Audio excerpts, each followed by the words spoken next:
The first plasma blast hit the outer moon of Zephyria Prime at dawn. Commander Calthera watched from the command center as the peaceful mining colony disappeared in a ball of fire. 20,000 civilians lived there. Now there was nothing but burning rock and metal. "Sir, incoming transmission from the Vorthan fleet," Communications Officer Veltar announced, his voice shaking. "They're demanding our immediate surrender." Calthera looked at the tactical display. 60 Vorthan warships surrounded their home system. Each one was 3 times larger than anything in the Coalition fleet. The Zephyrians had built their ships for exploration and trade, not war. Their weapons were designed to clear asteroids, not fight battles. "Send the standard response," Calthera ordered. "The Zephyrian Coalition does not recognize Vorthan authority over this system." Veltar hesitated. "Sir, they say if we don't surrender, in 1 hour, they'll destroy the agricultural stations on Zephyria 2. That's where we grow food for the entire system." The commander closed his eyes. This was the same choice the Vorthans offered every species they encountered. Surrender and become slaves, or watch your people starve. Most chose slavery. Those who didn't usually regretted it. The Vorthan Empire had been growing for over 1,000 years. They conquered through fear and overwhelming force. Their soldiers were bred for war, enhanced with mechanical parts that made them stronger and faster than normal beings. Their ships carried weapons that could crack planets. Their empire stretched across half the galaxy. The Zephyrian Coalition was different. 7 peaceful species had joined together to share knowledge and explore the stars. They had built beautiful cities, advanced science, and created art that inspired beings across the galaxy. But they had never learned how to fight a real war. "Status. Report on our defense fleet," Calthera asked. 30 ships remaining, sir. We lost 12 in the first attack. The rest are damaged. 30 ships against 60. The math was simple and brutal. The Coalition would lose. "Sir," Veltar said quietly, "should I prepare the evacuation ships?" Calthera stared at the display showing their beautiful blue and green worlds. Billions of peaceful beings lived there. Scientists, artists, teachers, farmers. They deserved better than slavery or death. "Not yet," he said. "Send an emergency message to all friendly governments. Tell them the Zephyrian Coalition requests immediate military assistance. Include our tactical data and current situation." "Sir, that could take days to reach anyone who might help. We don't have days." "Do it anyway." Over the next 6 hours, the Coalition sent desperate messages across the galaxy. They contacted every government, every military organization, every species that might have the ships and weapons to fight the Vorthans. Most didn't respond at all. War was expensive and dangerous. The Vorthans were too strong. Why risk your own people for strangers? A few sent polite refusals. The Altarian Republic was dealing with internal problems. The Centauri Federation was too far away. The Rigel Alliance wished them luck but couldn't spare any ships. Some responses were less polite. The Draconian Empire suggested the Coalition should have built proper warships instead of exploration vessels. The Syrian Confederacy said they should have joined a stronger alliance years ago. By the end of the first day, the Vorthans had destroyed 3 more mining stations and 2 research facilities. They weren't trying to conquer yet. They were showing what would happen to anyone who resisted. "Any responses to our emergency calls?" Calthera asked. 17 negative responses, sir. 8 promises to remember us fondly. 3 suggestions. That we surrender while we still can. The commander nodded. He had expected this. The galaxy was full of species that talked about peace and cooperation, but when real trouble came, they looked after themselves first. "Wait, sir," Veltar said suddenly. "We have one more incoming message. It's from Earth?" Earth? Calthera had heard of humans, but they were new to galactic politics. They had only made contact with other species about 50 years ago. "What do they say?" The message says, "Earth has received your request for military assistance. A diplomatic mission is being dispatched to assess the situation and provide appropriate aid. Arrival in 72 hours. Calthera felt a moment of hope, then confusion. "Diplomatic mission? We asked for military help." That's what it says, sir. Should I respond? Yes. Tell them we appreciate any assistance, but emphasize that this is a military emergency. We need ships and weapons, not diplomats. 3 days later, the human ship arrived.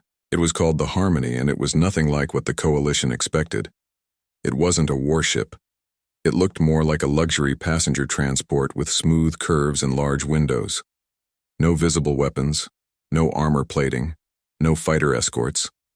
Incoming. Transmission from the human vessel, Veltar reported. Put them through. The main screen showed a human woman with short brown hair and calm blue eyes. She wore a simple blue uniform with no military decorations. This is Ambassador Lisa Grant of Earth. We received your request for assistance. We're ready to help. Ambassador Grant, Kythera said carefully. We appreciate your response, but I think there may be some confusion. We need military aid. Ships, weapons, soldiers. The Vorthons have 60 warships in our system. The human woman smiled. It wasn't a warm smile. Yes, we reviewed your tactical reports. Quite a serious situation. Don't worry, Commander. Earth is sending help. But where are your warships? Your fleet?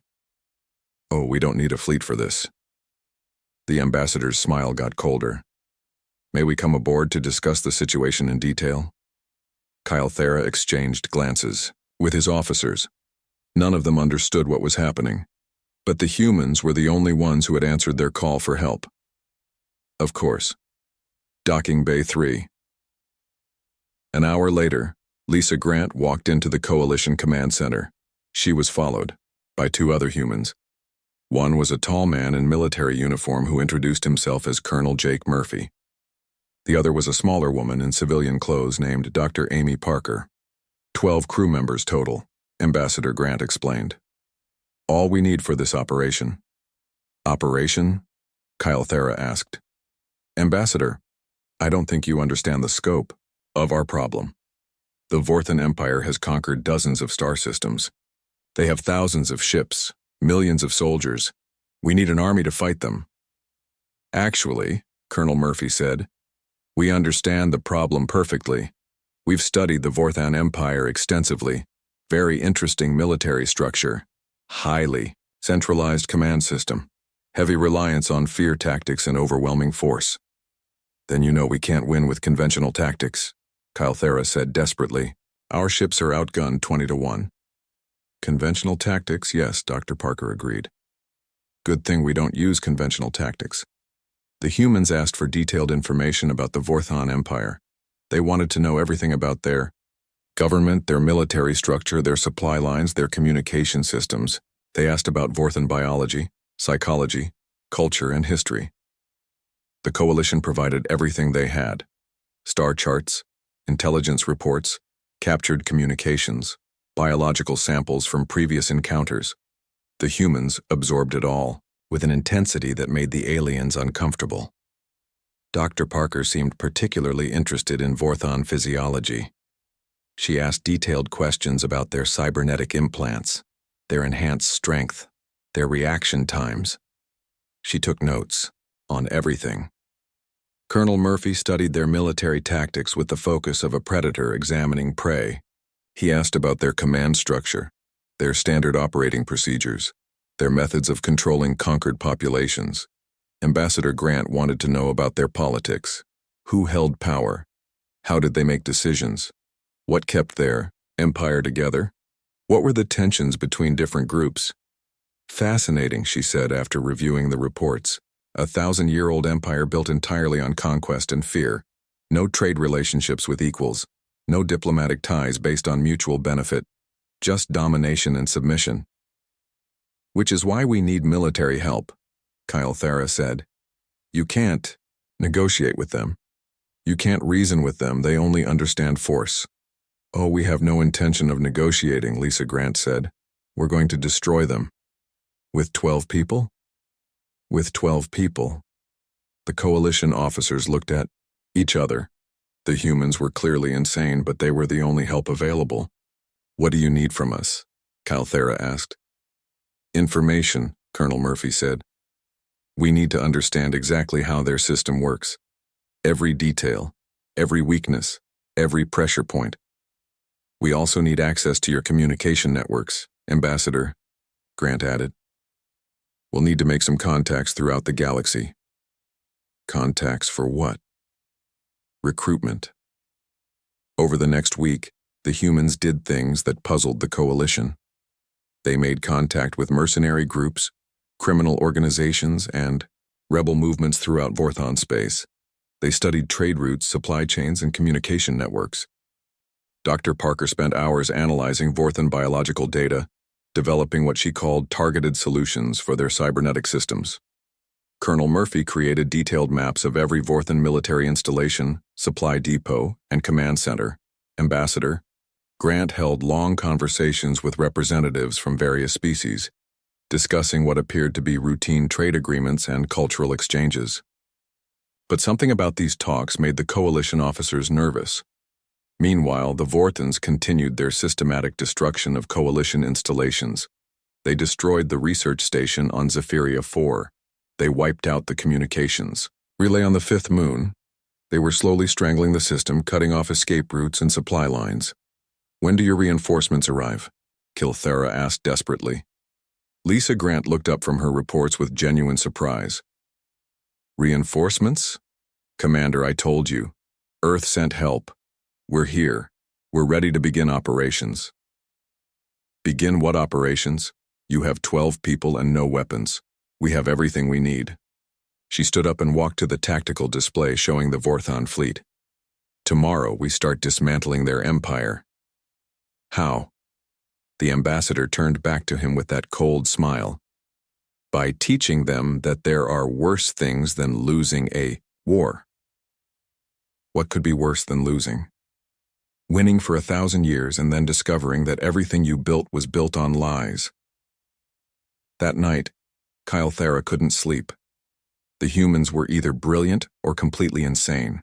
Either way, tomorrow would show whether the Coalition had been saved by 12 strangers, or whether those strangers would simply be added to the list of casualties. Outside his window, the Vorthon fleet maintained its position around the system.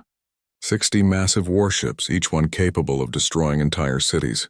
In 3 days they would begin the final assault unless the Coalition surrendered.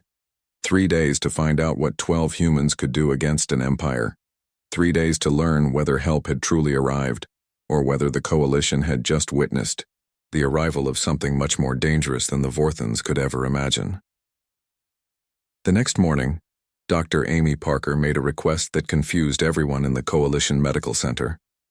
She wanted detailed biological samples from every Vorthon encounter they had on record. Blood, tissue, cybernetic components, even the metal fragments from their weapons. What are you looking for? Dr. Zephion, the Coalition's chief medical officer, asked as he watched the human woman examine a piece of Vorthon cybernetic implant under a microscope. Weaknesses, Amy replied without looking up. Every biological system has them, even enhanced ones. She had been working for 16 hours straight, analyzing Vorthon physiology with an intensity that made the alien doctors uncomfortable. She took detailed notes on their bone density, muscle fiber composition, neural pathways, and most importantly, how their cybernetic implants interfaced with their natural biology. These implants are fascinating, she said to her assistant, a young Coalition scientist named Piptar. They're designed to enhance strength, speed, and reaction time. But they're also completely dependent on a specific type of neural feedback loop. What does that mean? Piptar asked. Amy smiled, but it wasn't a friendly expression. It means they have a critical vulnerability. All of them. Every single enhanced Vorthon soldier in the galaxy. Meanwhile, Colonel Jake Murphy was conducting his own research in the Coalition's military archives. He studied every battle the Coalition had fought against the Vorthons, every tactical report, every communication intercept. But he wasn't looking at what the Coalition had done wrong. He was looking at what the Vorthons did right. Their tactics haven't changed in 200 years, he observed to Commander Kilthara. Same formations, same strategies, same psychological warfare techniques. Yes, Kilthara agreed sadly. They're very effective. They're predictable, Murphy corrected. Effectiveness and predictability are two different things. They work because no one has ever challenged their basic assumptions. What assumptions? That bigger is better. That fear is the strongest motivator. That overwhelming force is the only way to win. Murphy pointed to a tactical display showing typical Vorthan battle formations. Look at this. Every engagement follows the same pattern. They show up with massive firepower, demand surrender, then destroy something important to prove they're serious. It works. It works against people who think like them. But what if someone doesn't think like them? In the communication center, Ambassador Lisa Grant was conducting what appeared to be routine diplomatic conversations with representatives from various species throughout the galaxy. But Commander Kyle Thara, who had been listening to some of these calls, noticed something strange about them. Grant wasn't asking for military help. Instead, she was discussing trade agreements, cultural exchanges, and scientific cooperation. She talked to merchants, smugglers, independent traders, and even criminal organizations. She spoke with refugee groups, former slaves, and political dissidents from Vorthan space. "What are you doing?" Calthera finally asked her. "Building a network," Grant replied. "Information, resources, contacts, everything we need to understand how the Vorthan Empire really works." "I don't understand." "Commander, your people have been thinking about this war all wrong. You've been trying to fight the Vorthans military to military, fleet to fleet. But that's not how you defeat an empire. How do you defeat an empire? You make it defeat itself." That afternoon, the three humans held a private meeting in their quarters aboard the Harmony. The Coalition had offered them rooms on the command station, but they preferred to keep their discussions confidential. "What have you found?" Lisa asked Amy. "Their cybernetic implants all use the same basic neural interface protocol," Amy reported. "It's standardized across their entire military. Makes sense from a manufacturing and maintenance standpoint, but it creates a single point of failure. Can you exploit it? I can create a virus that will interfere with the neural feedback loops. It won't kill them, but it will cause severe disorientation, nausea, and temporary paralysis. Their enhanced soldiers will be reduced to normal biological function for several hours. How do we deliver it?" That's where Jake's research comes, and Colonel Murphy spread out a detailed map of Vorthan communication networks. They use a centralized command structure with real-time data links between all their ships and ground forces.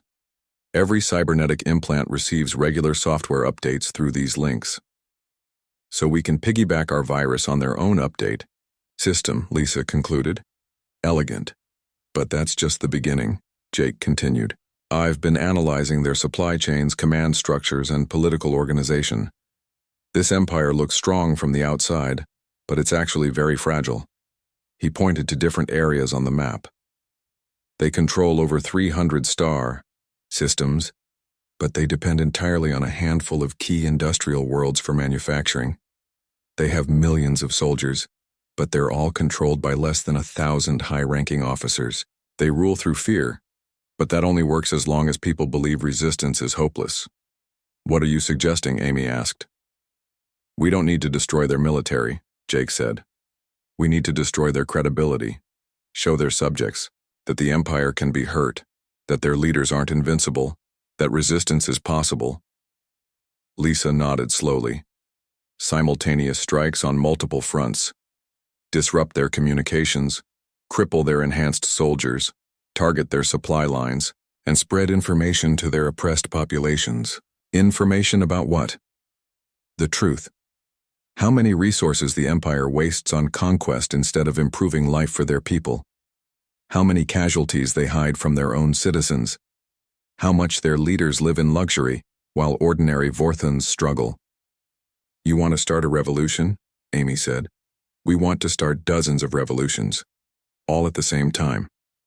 Back on the Coalition command station, the humans began implementing their plan. But to the aliens watching them, it looked like they were doing everything except preparing for war.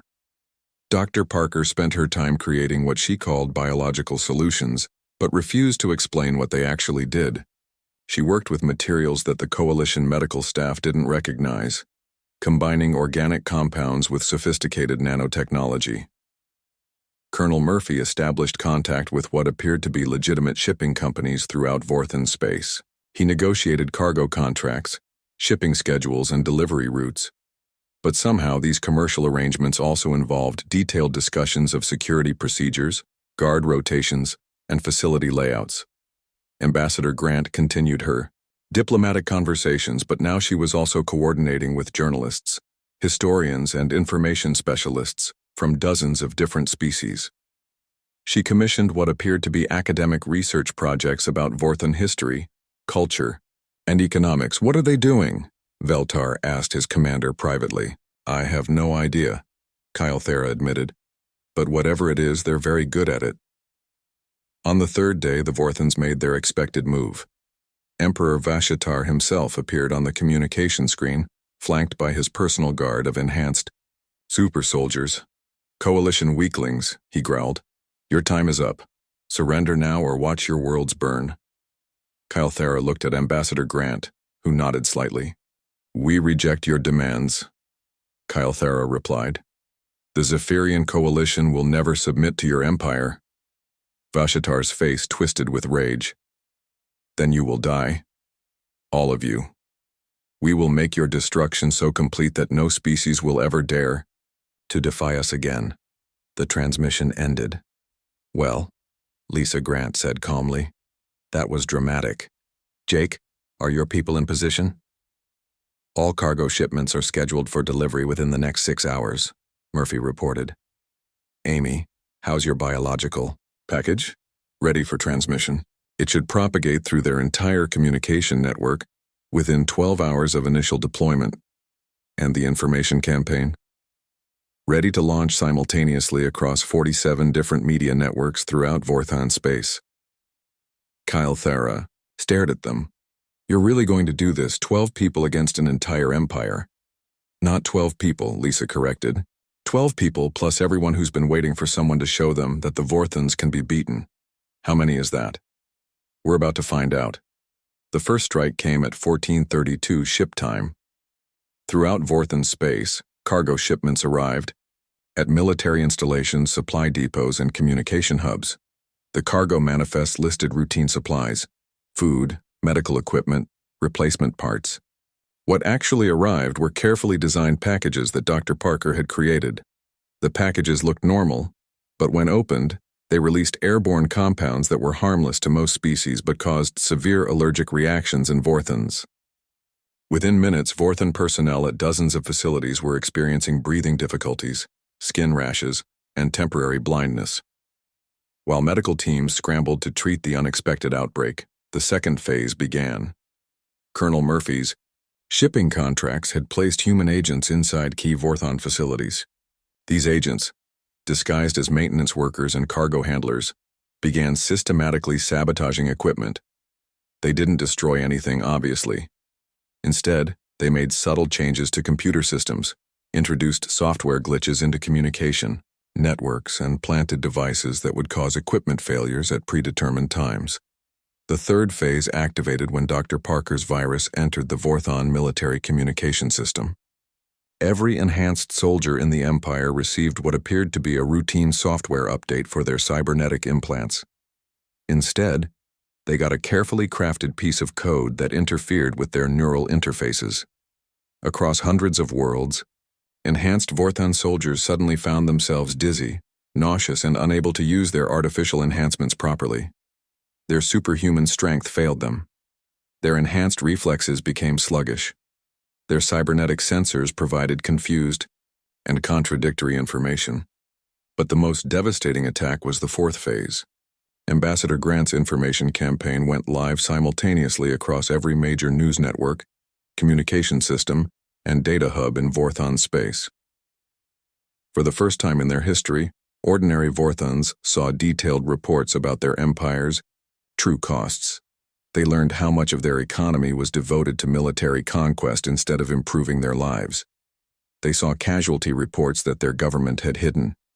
They discovered how their leaders lived in luxury while common citizens struggled with shortages and rationing. Most importantly, they saw proof that their military could be hurt.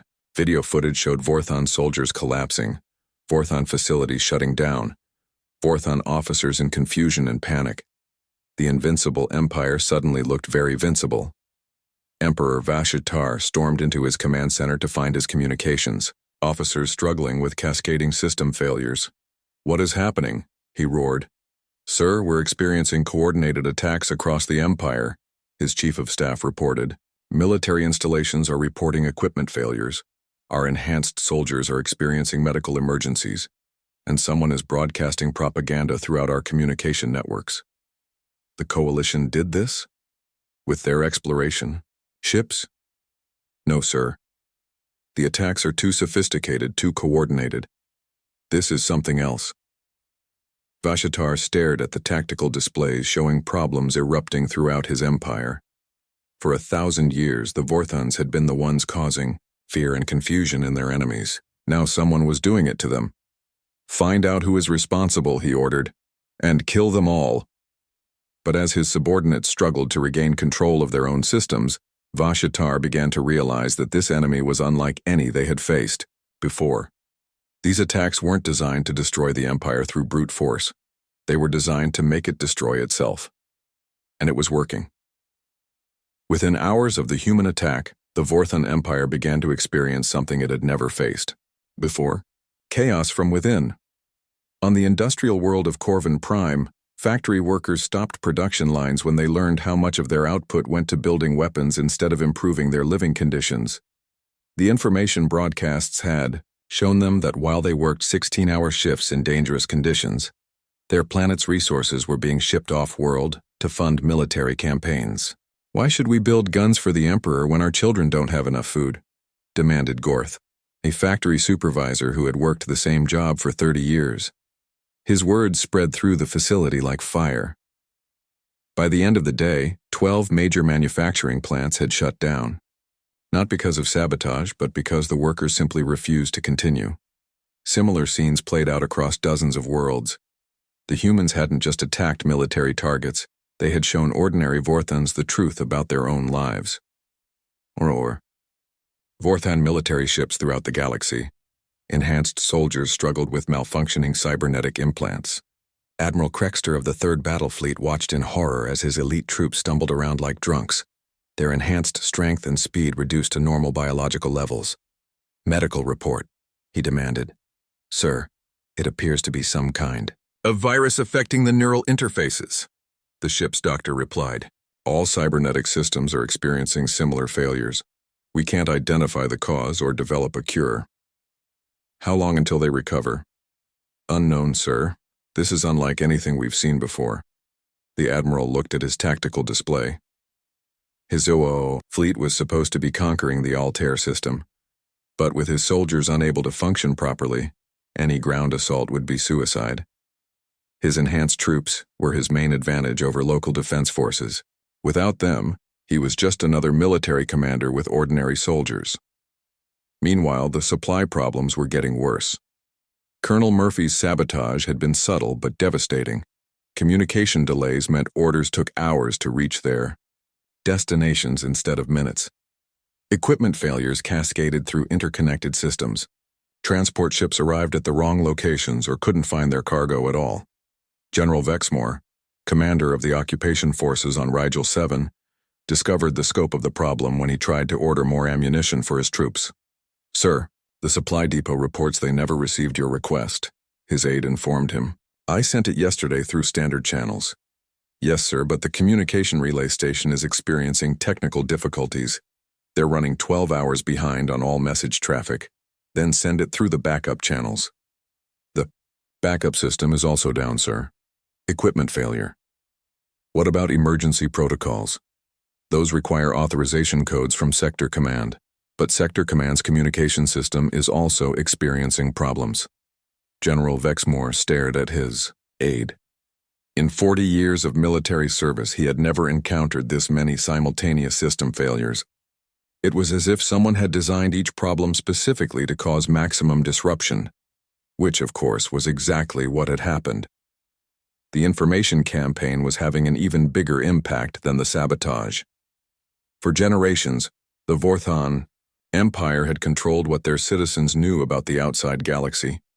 They had told their people that other species were weak, that conquest was necessary for survival, that the Empire's way of life was the only successful model in the galaxy. Now, for the first time, ordinary Vorthons were seeing evidence that their government had been lying to them. They learned that many other species lived longer, healthier, and happier lives than they did. They discovered that the Empire's constant wars consumed resources that could have been used to improve education, healthcare, and living conditions. They saw that their leaders lived in incredible luxury, while most citizens struggled with basic necessities. But most shocking of all, they learned that their mighty military could be hurt by a small group of strangers who had never fought a conventional battle. On the capital world of Vorthon, crowds began gathering in public squares to discuss the revelations. At first, the gatherings were small and nervous. Speaking against the Empire was treason, punishable by death. But as more people joined the conversations, fear began to transform into anger. "My son died in the conquest of Epsilon Station," said an elderly Vorthon woman named Thyra. "They told me he was a hero fighting to protect our way of life. But these broadcasts show that Epsilon Station was a peaceful research facility. They were studying medicine, not weapons." "My brother was sent to the mining colonies on Zerion," added a younger man. "The government said it was temporary work assignment. But according to these reports, the conditions there are so bad that most workers die within 5 years." The crowd murmured with growing anger. Similar conversations were happening across the Empire as citizens began to question everything they had been told. Emperor Vashatar watched the reports from his palace and felt something he had never experienced before. Fear. Not fear of military defeat, but fear of his own people. "Sir, we need to stop these broadcasts," urged his chief advisor. "The population is becoming restless." "How?" Vashatar demanded. "Our communication networks are compromised. Every time we shut down one transmission source, 3 more appear. Whoever is doing this has infiltrated our entire information infrastructure." "What about martial law? Mass arrests? With what forces? Half our enhanced soldiers are incapacitated by this medical crisis. The other half are dealing with equipment failures and supply problems." The Emperor realized he was facing an enemy that fought unlike anyone he had ever encountered. The Vorthons understood military conquest, but they had no experience with this kind of systematic undermining of their entire system. The situation got worse when the humans activated the next phase of their plan.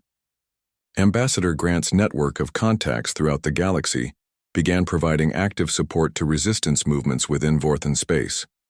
On the slave world of Nexus 4, rebel leader Corvain received a mysterious shipment that contained detailed blueprints of the planetary defense grid, guard schedules for all major facilities, and most importantly, weapons specifically designed to disable Vorthon cybernetic implants.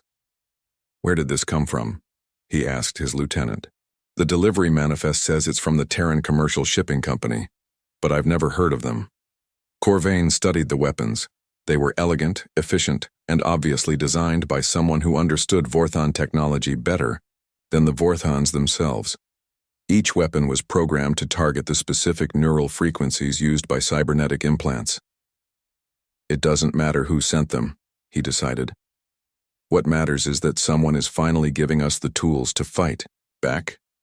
Within days, similar shipments arrived at resistance cells throughout the Empire. The weapons were accompanied by tactical information, communication equipment, and coordination protocols that allowed scattered rebel groups to work together for the first time. The effect was immediate and devastating. On 17 different worlds, coordinated uprisings began simultaneously. But these weren't desperate last stands by untrained civilians. They were professional military operations carried out by rebels who suddenly had access to superior intelligence and equipment. General Thyron, the military governor of the Cygnus sector, found himself facing a completely different kind of enemy than he was used to fighting. "Sir, the rebels on Kepler 9 have somehow acquired advanced weapons technology," his intelligence officer reported. "They're using devices that can disable our enhanced soldiers from a distance." "What kind of devices?" "We don't know, sir. Our technical analysis teams can't identify the technology. It's more sophisticated than anything in our own arsenal." "How is that possible?" These are primitive slave populations. That's what we thought, sir, but someone is supplying them with equipment and training. The attacks are too coordinated, too precise to be the work of untrained rebels. General Thyron studied the tactical reports. In 3 days, his forces had lost control of 6 major installations and 12 minor ones. His enhanced soldiers, the backbone of Vorthon military power, were being systematically neutralized by weapons they didn't understand. But the worst news came from his communication staff. Sir, we're receiving reports of similar uprisings in the Vega sector, the Altair region, and the Outer Rim territories. It appears to be a coordinated rebellion across multiple star systems. Coordinated by whom?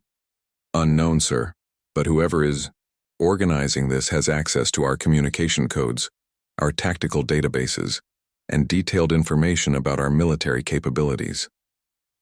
The general felt a chill of fear. Someone had been studying the Vorthon Empire for months, possibly years, learning every weakness and preparing for this moment. The simultaneous attacks weren't random. They were part of a carefully planned campaign designed to bring down the entire system. On the Zephyrian Coalition command station, Commander Kylthera watched the reports with amazement. The tactical displays showed Vorthon forces in retreat, across dozens of systems. Their mighty fleet was still intact, but their ability to control conquered territory was collapsing. "How is this possible?" he asked Ambassador Grant. "Simple," she replied. "We showed their subjects that the Empire could be hurt. Once people stopped being afraid, they started getting angry. And angry people with the right tools can accomplish remarkable things. But the weapons, the coordination, the intelligence. We've been building networks throughout their territory for weeks. Every merchant contact, every shipping agreement, every cultural exchange was actually a way to position resources and personnel where they would be needed." Kylthera shook his head. "You planned all of this before you even arrived here." "We planned contingencies. The specific details depended on what we learned about their system. But yes, we knew from the beginning that this wouldn't be won through conventional military action." "What happens now?" Lisa Grant smiled, but it wasn't a pleasant expression. "Now we see how quickly a 1,000-year empire can fall when it's based on lies and fear instead of genuine loyalty." On the bridge of his flagship, Emperor Vashtar received the reports he had been dreading. The Third Battle Fleet had retreated from the Altair system without engaging the enemy. The Seventh Army had lost control of 3 different worlds in a single day. Communication with 12 sector commands had been completely cut off. "Sir," his chief of staff said quietly, "we need to consider the possibility that this campaign cannot be won through military means." "What are you suggesting?" "Perhaps we should negotiate. Find out what these humans want, offer them territory, resources, whatever it takes to make them stop." Vashatar's face twisted with rage. "The Vorthon Empire does not negotiate. We conquer, or we die. Sir, with respect, we're not conquering, we're losing. Our people are in rebellion, our military is compromised, and we don't even know where the enemy is." The Emperor stared at the tactical display showing the collapse of his empire. For 1,000 years, the Vorthons had been the ones causing fear and chaos in their enemies. They had built their civilization on the principle that overwhelming force could solve any problem. Now they were discovering what happened when someone used their own methods against them, but with better planning, superior intelligence, and the support of everyone they had oppressed. "Find these humans," he ordered. "I want to meet the creatures who think they can destroy my empire." But even as he gave the order, Vashatar knew it might already be too late. The rebellion was spreading faster than his forces could respond. His enhanced soldiers were still struggling with cybernetic failures. His supply lines were in chaos. The empire was eating itself alive, exactly as the humans had planned. 2 weeks after the human attack began, Emperor Vashatar sat in his throne room and tried to understand how his empire was falling apart so quickly. The latest reports painted a picture of complete system breakdown. The rebellion had spread to over 200 worlds. Former slave populations had seized control of mining colonies, manufacturing centers, and agricultural stations. Without these resources, the imperial military couldn't maintain its equipment or feed its soldiers. "Sir," his communications officer announced. "We have another message from the rebel forces on Zirion Prime. They're demanding the immediate withdrawal of all Imperial troops from their system." Demanding? Vashatar's voice was dangerously quiet. "Slaves do not make demands of their emperor. Sir, they're not exactly slaves anymore. They've captured the entire orbital defense network and 3 of our battle cruisers. They also have those strange weapons that disable our enhanced soldiers." The Emperor stood up from his throne, his cybernetic implants whirring softly as they enhanced his movement. Unlike his soldiers, his personal equipment was protected by advanced shielding that the human virus couldn't penetrate. He was still physically superior to any normal being in the galaxy, but physical superiority meant nothing when his own people were abandoning him. "How many systems remain under Imperial control?" he asked. His chief advisor consulted a data pad with shaking hands. 47, sir, down from 312 2 weeks ago. "And our military forces?" "The 3rd, 7th, and 12th. Fleets are still operational, but they're cut off from supply lines. The 4th and 9th fleets have defected." Defected? The word came out like a growl. "Their commanders declared independence from the Empire, sir. They're now protecting the systems they used to occupy." Vashatar felt something inside him break. Fleet commanders defecting was impossible. The Imperial military was built on absolute loyalty, enforced by genetic conditioning and cybernetic programming. Soldiers couldn't disobey orders even if they wanted to. Except that the humans had somehow broken that programming too. Colonel Murphy's infiltration had been more thorough than anyone realized. The software updates Dr. Parker had introduced hadn't just disabled combat implants. They had also disrupted the loyalty programming that kept Imperial soldiers obedient to their commanders. For the first time in their lives, Vorthan soldiers could make their own choices about who to serve and why. Many of them chose to serve the people they had been oppressing. Admiral Krextar, formerly of the Imperial 4th Fleet, now stood on the bridge of his flagship defending the agricultural world of Demeter against Imperial attack. His ships had been trying to evacuate civilians when they received orders to bombard the planet's food production facilities. "Sir, Imperial Command is demanding we carry out the bombardment order," his communications officer reported. "Tell Imperial Command that we serve the people of this system now," Krextar replied. "Our job is to protect them, not terrorize them." His bridge crew exchanged glances. 2 weeks ago, such words would have been impossible to speak. The loyalty programming would have prevented even thinking such thoughts. But now, freed from artificial mental constraints, they could see their situation clearly. They had been tools of oppression. Now they chose to be protectors instead. Similar scenes played out throughout the galaxy as Imperial forces chose sides. Some remained loyal to the Emperor, but many joined the growing coalition of free systems. The humans watched these developments from the Zephyrian Coalition command station with quiet satisfaction. Their plan was working even better than they had hoped. "Status report," Ambassador Grant requested. "Imperial military effectiveness is down to 30% of original capacity," Colonel Murphy reported. "Supply chain disruption is nearly complete. Communication networks are operating at less than half efficiency. What about the cybernetic virus?" "Still propagating through their systems," Dr. Parker answered. "We've now affected approximately 80% of their enhanced personnel. More importantly, the loyalty programming disruption is permanent. They can't simply reinstall the control software." And the information campaign? Complete saturation across all major population centers. Imperial propaganda networks have been largely replaced by independent news sources. The population knows the truth about their government's activities. Lisa Grant nodded with satisfaction. Time for the final phase. She activated the communication system and sent a message directly to Emperor Vashatar's personal channel. Within minutes, the Emperor's image appeared on the screen, flanked by his personal guard. "So," Vashatar said, his voice filled with barely controlled rage. "The mysterious humans finally show themselves. Do you think you've won?" "We know we've won," Grant replied calmly. "Your empire is finished. The only question now is whether you want to end this with dignity or continue fighting. A war you can't win. I am Emperor of the greatest military power in the galaxy. I do not surrender to anyone. You were Emperor of a system built on lies and fear. Now that your people know the truth, that system is collapsing. Look around you, Vashatar. How many worlds still obey your commands? The Emperor's jaw tightened. Enough to destroy you and everyone who helped you. With what forces? Your enhanced soldiers can barely stand upright. Your fleets are in rebellion. Your supply lines are cut. Your own people are hunting down your remaining loyal forces. Behind Grant, Commander Kyle Thera watched the exchange with fascination. He had never seen anyone speak to a galactic emperor with such casual contempt. But more importantly, he had never seen an emperor look so powerless. "What do you want?" Vashtar finally asked. "Nothing from you," Grant replied. This was never about negotiation.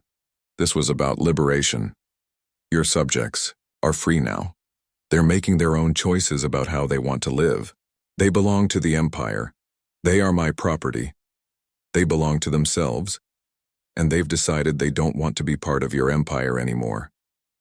On the screen, one of Vashatar's guards suddenly stiffened and then collapsed. His cybernetic implant sparked and went dark, then another guard fell and another. "What's happening?" the Emperor demanded, spinning around to face his remaining protectors. "The virus is still spreading," Dr. Parker explained helpfully. "We've been continuously updating it to overcome your various countermeasures. Even your personal guards' shielded systems aren't immune anymore." Vashtar backed away from his fallen guards, suddenly realizing he was alone in the throne room. His own implants, the most advanced in the Empire, began to flicker with warning lights. "This is impossible," he whispered.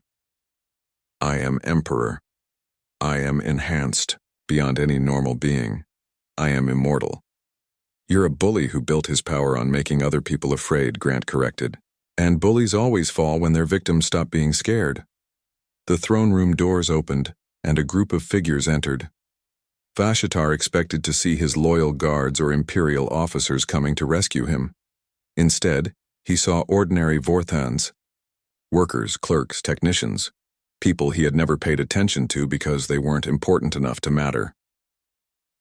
"Emperor Vashatar," said an elderly Vorthan woman who appeared to be their leader. "By the authority of the Free Worlds Coalition, you are under arrest for crimes against sentient beings."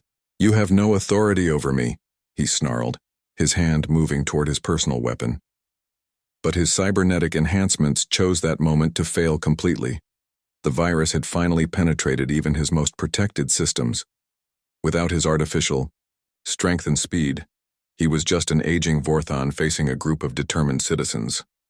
The weapon fell from his suddenly weak grasp. "We have the authority of every being you've oppressed," the woman replied.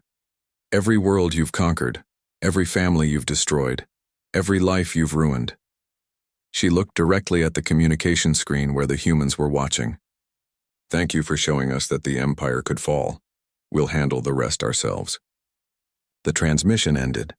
Colonel Murphy looked at his companions with something approaching amazement. "In 40 years of military service, I've never seen anything like that. An entire galactic empire collapsed in 2 weeks." "It wasn't really an empire," Ambassador Grant observed. "It was a protection racket on a massive scale. Once their victims realized the protection wasn't real, the whole system became unsustainable." Dr. Parker was already working on her next project. "We should probably develop countermeasures for our own cybernetic technologies. If we can create viruses this effective, so can other species." "Already on it," Murphy confirmed. "But I doubt we'll face this particular problem again. Most species don't build their entire military around a single point of failure." Commander Kylothera finally found his voice. "What happens now? The Empire is gone, but there are still Imperial forces scattered throughout the galaxy. Some of them might try to continue the war." "Some will," Grant agreed. "But they'll be fighting the Free Worlds Coalition now, not just the Zephyrian Coalition. Every world the Empire oppressed is now a potential ally. Every former slave is now a potential soldier. Every liberated system is now a base of operations. And the loyal Imperial forces?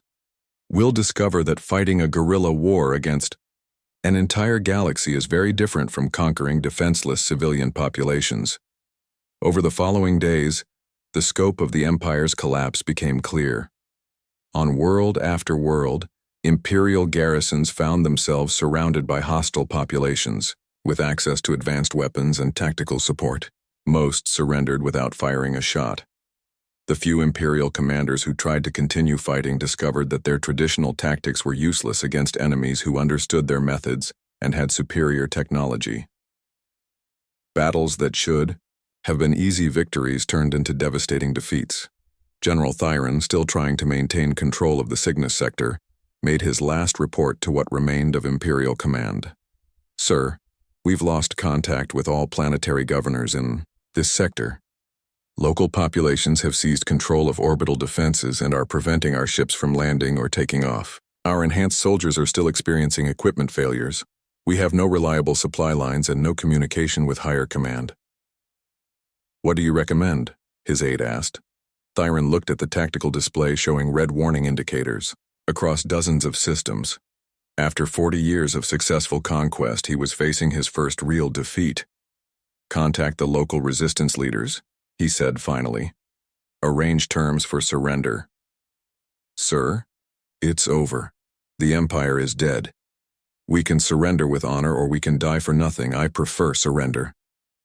By the end of the month, organized Imperial resistance had ceased throughout most of the galaxy. The Vorthon Empire, which had seemed unstoppable for 1,000 years, had been systematically dismantled by 12 humans who understood that the most effective way to win a war was to convince the enemy to stop fighting. But the real victory wasn't military. It was the knowledge that freedom was possible, that oppression wasn't inevitable, and that sometimes help came from the most unexpected sources. The galaxy would never be the same. 6 months after the fall of the Vorthon Empire, the galaxy looked completely different. Where once there had been a massive military dictatorship ruling through fear, now there were hundreds of independent worlds working together through voluntary cooperation. Commander Kylthera stood in the new coalition assembly hall on Zephyria Prime, watching representatives from over 300 different worlds discuss trade agreements, scientific exchanges, and mutual defense pacts. The building had been constructed from materials donated by former Imperial worlds, designed by architects from 12 different species, and built by workers who had once been slaves. "Hard to believe this is the same galaxy," he said to Ambassador Lisa Grant, who was preparing to leave for Earth. "Same galaxy, different system," she replied. "People are the same everywhere. Give them freedom and opportunity, and they'll usually choose cooperation over conflict." "Usually?" "There are always exceptions." Grant was right about the exceptions. Not every former Imperial world had joined the peaceful reconstruction. Some military commanders had tried to establish their own small empires in remote sectors. Few planets had descended into civil war between different factions. Several criminal organizations had attempted to fill the power vacuum left by the Empire's collapse.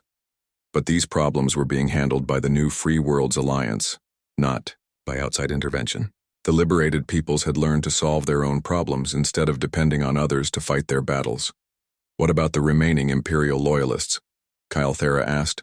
"Still out there," Colonel Murphy answered as he joined the conversation. "Maybe 24 ships scattered across the outer rim. They're calling themselves the True Empire and claiming they'll restore Imperial rule. Are they a threat? To local shipping, maybe.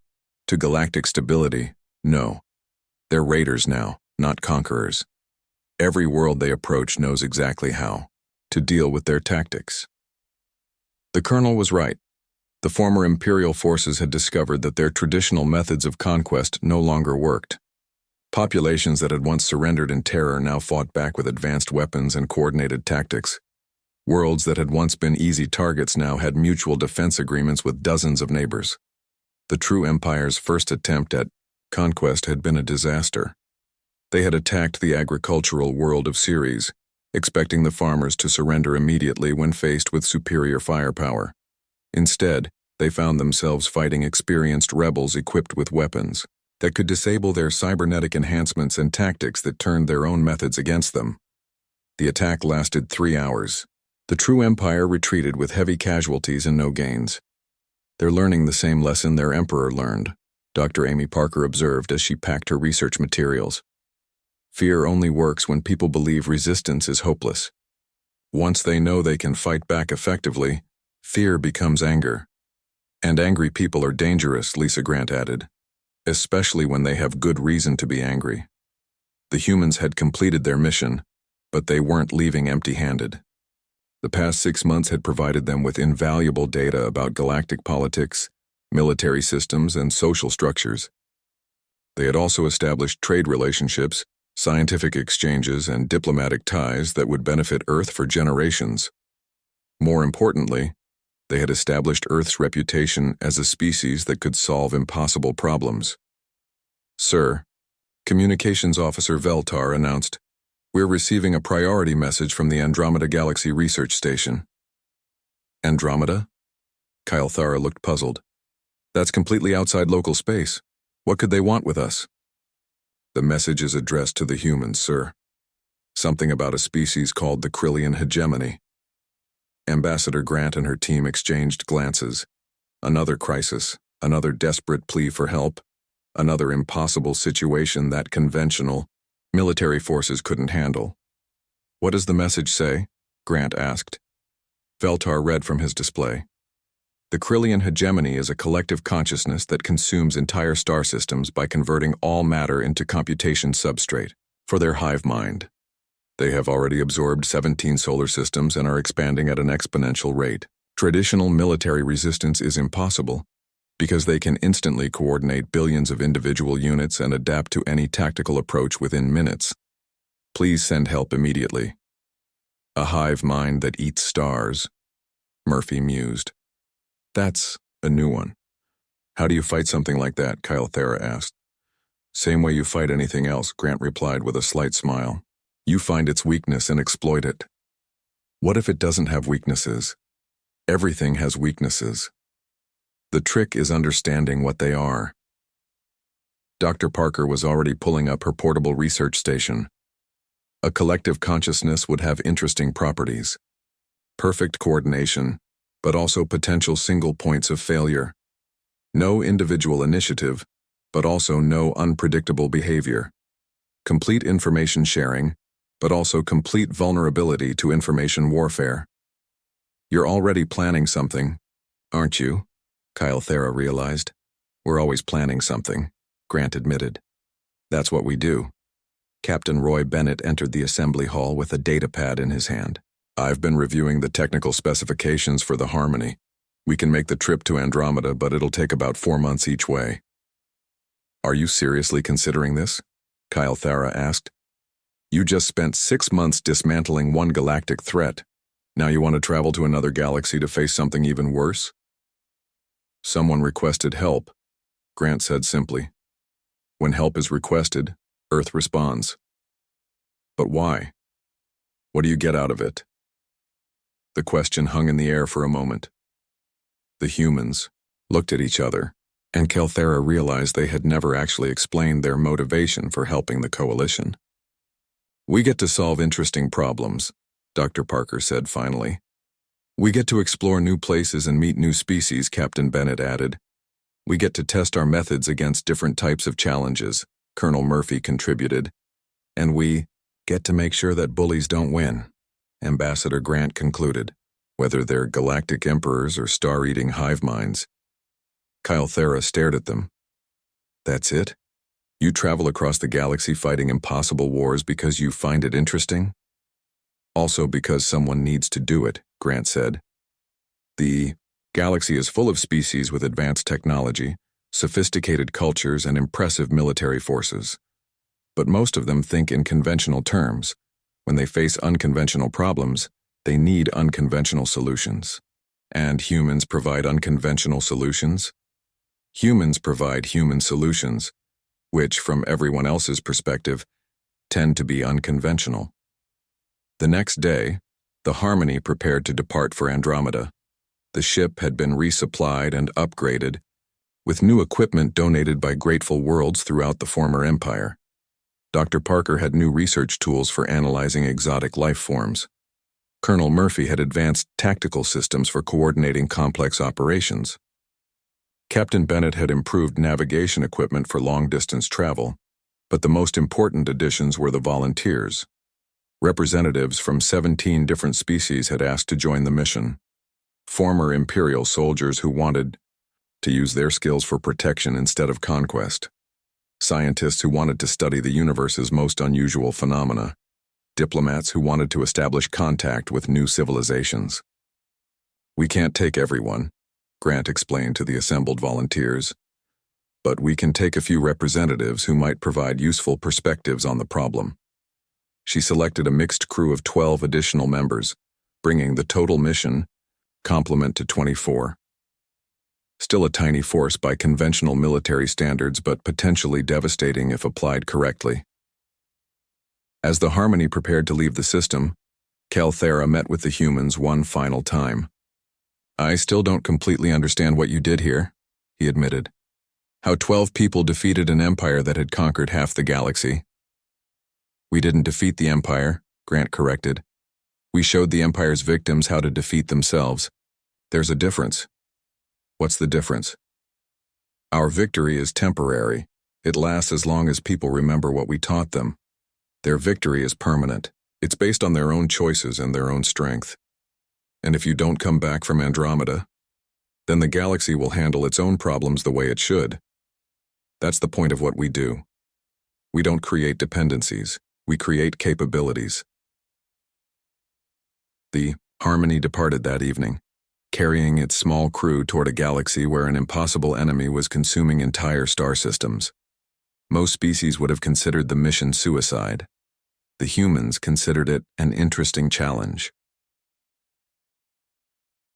3 weeks later, Calthera received a message from the research station in Andromeda. The Krillian hegemony had suddenly stopped expanding. No one knew why. The collective consciousness that had been consuming everything in its path had simply paused. "Do you think the humans have something to do with it?" Veltar asked. "Probably," Calthera replied. "But we won't know how for months, if ever." He was right. The humans rarely explained their methods in detail, preferring to let their results speak for themselves. But across the galaxy, other species were beginning to take notice of a pattern. When humans offered to help with impossible problems, the problems stopped being impossible. They just stopped being problems at all. The methods were always different. Sometimes it was technological innovation. Sometimes it was psychological warfare. Sometimes it was social manipulation. But the results were always the same. Enemies, who seemed invincible, suddenly discovered they weren't. 6 months later, the galaxy received another message from Andromeda. The Krillian hegemony had not only stopped expanding, but had begun returning absorbed matter to its original systems. 17 solar systems that had been consumed were being restored to their previous states. The message included a brief note from Ambassador Grant. "Problem solved. Moving on to the Magellanic Clouds. Someone there has a situation with reality-eating parasites. Should be interesting." Calthera read the message and shook his head in amazement. Reality-eating parasites. Most species would consider that an impossible threat requiring massive military intervention or evacuation of entire galactic regions. The humans considered it interesting. Years later, when xenobiologists studied human military doctrine, they struggled to classify Earth's approach to warfare. Traditional concepts like strategy and tactics seemed inadequate to describe what humans actually did when confronted with conflicts. One researcher, studying the Vorthon collapse and the Krillian resolution, finally settled on a term that captured the essence of human problem-solving: asymmetric reality revision. But those who had witnessed the events firsthand preferred a simpler description. When humans decided to help, impossible problems became possible solutions. When humans decided to end something, it ended. The only question was whether it ended quickly or whether it ended completely. The galaxy had learned to appreciate the difference, and in the depths of space, aboard a small ship traveling between galaxies, 12 humans and their allies continued their work. not as conquerors or saviors, but as problem solvers, who understood that the universe's most difficult challenges usually had the most elegant solutions. They just had to be willing to think differently about what solutions looked like. Help had been requested. Earth had responded. The pattern would continue as long as there were problems that needed solving and humans who found them interesting, which, given the nature of both problems and humans, would probably be forever.